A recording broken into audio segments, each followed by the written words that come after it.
How are you able to begin your healing process?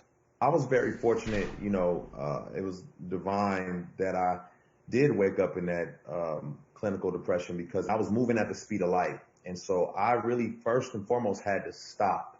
It forced me to stop and be still, to take some time out to reflect on where I was going and what I was doing with my life. And what do you think was the hardest part of this process of healing?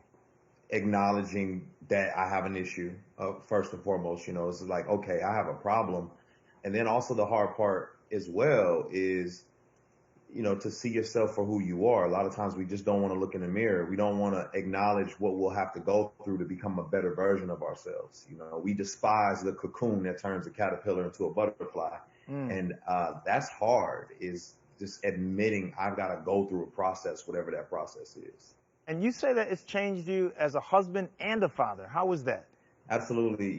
Having to sit still and reflect on who I am and, my own family traumas, my father not being in my life, made me realize the gift I had of family. And just, I didn't want to ride the train to success and see my family mangled on the tracks. So Mm. now it taught me to be present. It taught me to be still. It taught me to enjoy the moments of being with family, of going on walks, of riding my bike with family or friends. And that's what I want to create, is lasting memories. And how has the pandemic affected your life personally? Initially I was as scared as everybody else was. I didn't know what it meant for my life, for my world, for my family.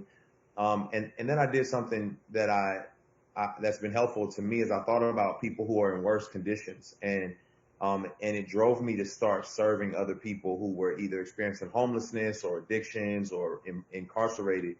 And I began to realize how blessed I was, and how much of a benefit I have to help other people. And that changed my vantage point and my perspective. And I began to realize that, I've been entrusted with 2020. It's a change of the perspective. Instead of saying I have to deal with it, it's saying I've been entrusted, I've been challenged to navigate it. And so you begin to be resourceful. You begin to realize that you're a lot more powerful than you thought you were.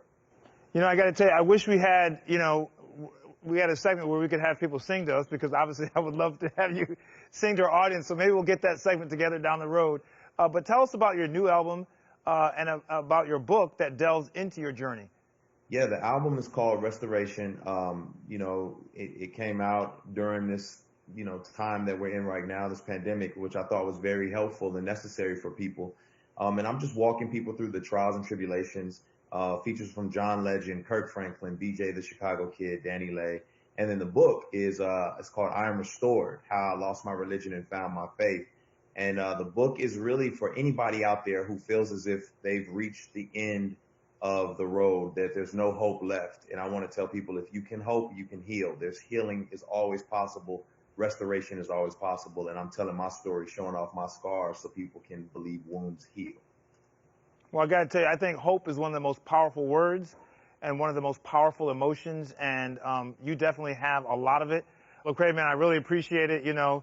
Sometimes the greatest courage is being honest and open about our own weaknesses and imperfections. And you are doing it, and you are going to change lives. So next time you come on the show, though, I want you to sing something to us. So we'll bring you back in the future. I look forward to it. I appreciate you all. Thank you as well for having me. All right, man.